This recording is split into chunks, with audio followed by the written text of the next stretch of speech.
Donc, après ça, ben, on peut aller chercher une carte. Là. Allons chercher la Esri satellite.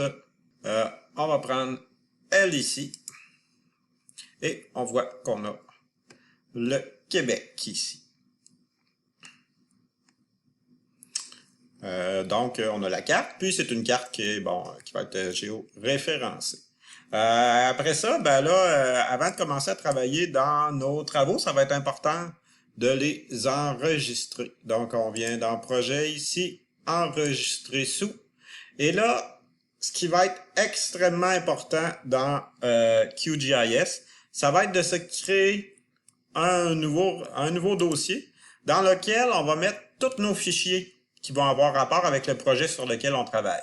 Parce que contrairement à un projet Excel ou Word, lorsqu'on va faire une carte dans QGIS, ça va contenir plusieurs fichiers. C'est plusieurs fichiers qui doivent être tous au même endroit pour bien fonctionner. Qu'est-ce que je veux dire par tous au même endroit? C'est que si je veux prendre mon projet que je travaille sur un ordinateur X et le déménager sur un ordinateur Y, je vais devoir déménager plusieurs fichiers. Il y a plusieurs fichiers qui se parlent les uns les autres. Le logiciel a besoin de plusieurs fichiers pour bien fonctionner. Donc, on va tout mettre ces fichiers-là dans le même dossier. Et après ça, lorsqu'on veut déménager d'un ordinateur à un autre, ben, on a juste à sauvegarder notre répertoire. Donc là, ici, moi, j'ai pris l'habitude de travailler sur le bureau. Vous pouvez travailler ailleurs, il n'y a aucun problème. Je vais l'appeler, on va l'appeler travail, tout simplement, QGIS. Fait que dans mon travail QGIS, je vais appeler mon fichier travailleur. Et je fais enregistrer par la suite. Vous allez voir que par la suite, je vais avoir d'autres fichiers à enregistrer. Ça va être important de dire à QGIS d'aller les enregistrer dans ce répertoire-là parce que par défaut, il va aller nous enregistrer ça un peu n'importe où sur l'ordinateur. Donc, à partir de notre carte, on va zoomer, on va essayer d'aller trouver Thetford. Et je vous avertis, je suis pas très bon. Ça peut être long.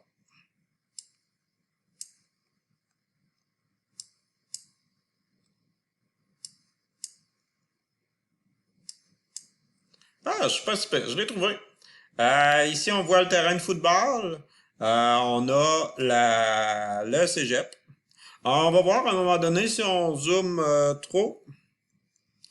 Donc, c'est ça. Il apparaît que la carte n'est pas disponible. Fait que le cégep est ici. Le terrain de football est ici. Donc, on va essayer de se faire un beau petit polygone là, par-dessus le terrain de football ici. Ce qui va être important, c'est que on est parti d'une image satellite. On va ajouter une couche par-dessus. Cette couche-là, elle va inclure notre polygone ici. Donc, si on veut ajouter une couche, ici, on vient dans couche, on fait créer une couche. On va dire nouvelle couche, shapefile. Ici, c'est là qu'on va dire où qu'on veut que le fichier soit enregistré. C'était ce que je vous disais tantôt, c'est que ça va être plus qu'un fichier. Un travail QGIS, c'est comporte plus qu'un fichier. Donc, c'est important de toutes les enregistrer à la même place. Dans Travail QGIS.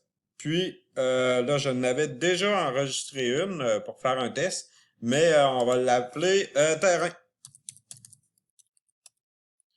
Et c'est un shapefile, on fait enregistrer, et on voit que je l'ai envoyé dans le même répertoire.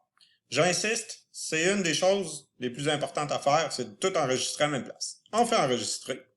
Ensuite, le type ici, là on a des points, des multipoints, des lignes ou des polygones.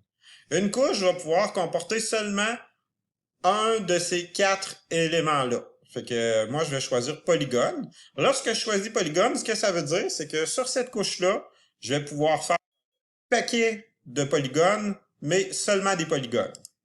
Donc, dans notre couche de polygones, il va y avoir seulement des polygones. Fait que, après, on clique sur OK.